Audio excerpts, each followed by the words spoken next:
సుమాదిభిः సదార్చితం క్షమానిధిం గణాధిపం రమాధవాదిపూజితం యమాంతకాత్మసంభవం శమాది షడ్గుణప్రదం.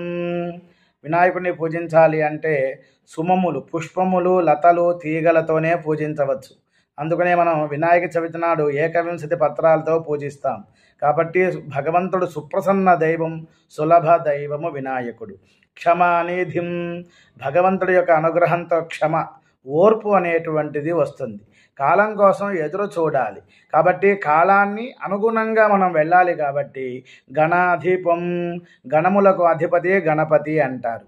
84 లక్షల జీవరాశులు కొన్ని గణములుగా ఉన్నాయి.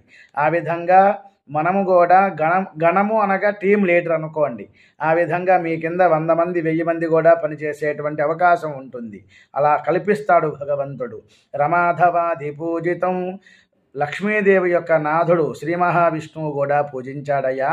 అందుకనే ఆయనకి అష్టగణపతులు అష్టలక్ష్ములుగా వచ్చారు అని చెప్పారు.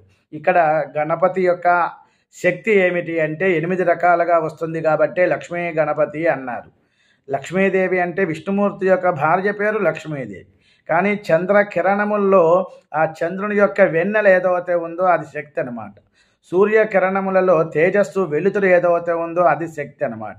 మీలో ఉన్న టాలెంట్, శక్తి ఆ యొక్క బయటికి వస్తుందన్నమాట గణపతి యొక్క అనుగ్రహంతో. అంతవరకు